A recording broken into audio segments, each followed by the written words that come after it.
Hello, मैं हूँ Shanta. Join me on this episode of Me, You and Life. धीरे धीरे आप समझ रहे होंगे कि हम कितनी इम्पोर्टेंट समय में जी रहे हैं. इतनी केओस, इतना पैनिक, इतनी दुख और दर्द जो है वो क्यों है? क्योंकि ये समय वर्तमान काल एक संक्रमण काल है.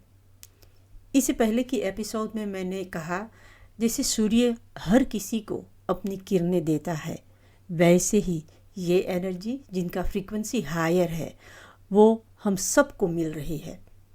अगर आपने उस एपिसोड को मिस किया हो तो ज़रूर सुनिएगा. ये एनर्जी जिसकी हम बात कर रहे हैं, हम सब उस एनर्जी, उस फ्रीक्वेंसी को प्राप्त करते हैं, तो हम सब भी उसको फील करते हैं, पर हम सब उससे अवेयर नहीं हैं. If we are honest with ourselves, then we know deep within ourselves that something is happening, not only outside in the world, but also inside of me. Anxiety, insecurity, fear, sadness, of everything that is happening. पर हम इससे कुछ नहीं करते हैं. We continue in the old way because we cannot yet feel the new energy that is there. We are not aware of it. और दूसरा बात, our old habit will not give up easily. तो इसमें परिवर्तन कैसे हो? परिवर्तन आएगा नहीं, हमें लाना होगा. We have to be aware और हमें डिसीजन लेना पड़ेगा कि हम बदलना चाहते हैं. हमें इस पर काम करना पड़ेगा और सबसे ज़्यादा काम करना पड़ेगा अपनी फीलिंग्स, अपनी सोच पर. We have to be aware of our feelings and our thoughts. क्योंकि जो हो रहा है हमें डाउनवर्ड्स ले जाती है. We have to turn this. How to do that? Most important is to be aware of your feelings, your emotions, your thoughts. आपको ध्यान रखना पड़ेगा कि आपकी सोच क्या है, आपकी माइंड में जो चल रहा है क्या वो पॉजिटिव है? नहीं तो इसको चेंज करें विथ अ पॉजिटिव थॉट. और ये आप दिन भर करें. आपकी फीलिंग्स क्या है? आर योर फीलिंग्स हैप्पी और सैड? तो आप इसको चेंज करें. अब आप कहेंगे कि इतनी मेरी फैमिली में या आसपास में इतनी दुख है तो मैं हैप्पी कैसे फील कर सकती हूँ? वेल, आप प्रार्थना कर सकते हैं. उन लोगों के लिए एक दिया या एक कैंडल जला सकते हो. आप अपने प्रार्थना में उसको पॉजिटिव एनर्जी भेज सकते हो. इससे आप उसकी हेल्प करते हो. अगर कोई दुखी है और आप उसके साथ दुखी होकर बैठ जाओ तो क्या उसकी कोई हेल्प होगी? नहीं ना.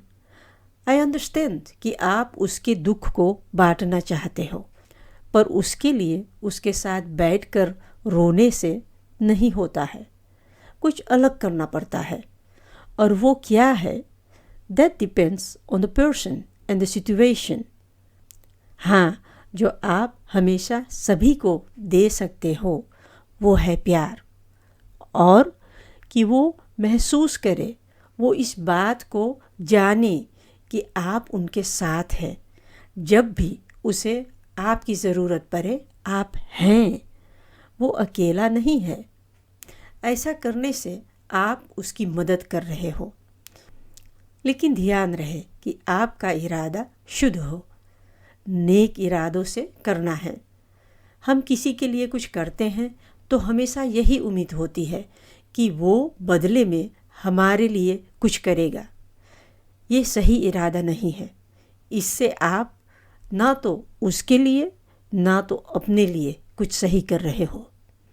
हाँ, उसकी हेल्प तो इस वक्त हो जाएगा, लेकिन वो बेचारा भी तो ये फील करेगा कि मुझे इसके लिए वापस कुछ करना पड़ेगा. अगर हम इससे ऊपर आ सके, दैट इज़ ग्रोथ.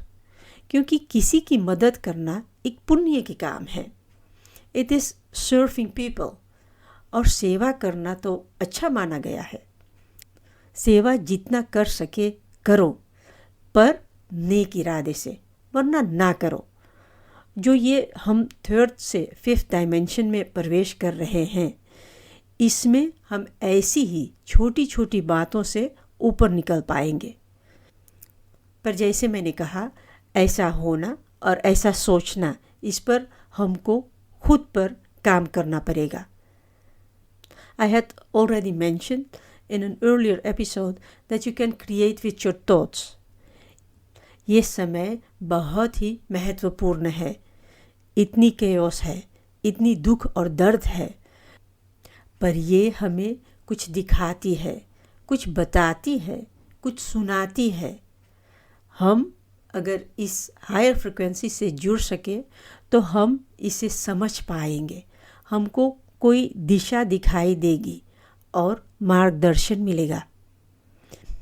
आप मेडिटेट करते हो, प्रार्थना करते हो, या जैसे भी खुद के लिए समय निकालते हो, आप सवाल करें कि आपकी कंट्रीब्यूशन क्या हो सकती है जिससे कुछ बदलाव आए, कुछ सुधार आए।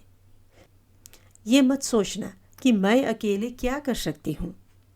आप अकेले नहीं हैं, और भी है आपके साथ। एक एक करके घरों में अगर ये शुरू होगा तो इसका असर तो पड़ेगा, डेफिनेटली पड़ेगा। First step is to do and नेक इरादों से अपना कदम उठाइएगा। Be the change you want to see in the world. We all know this quote.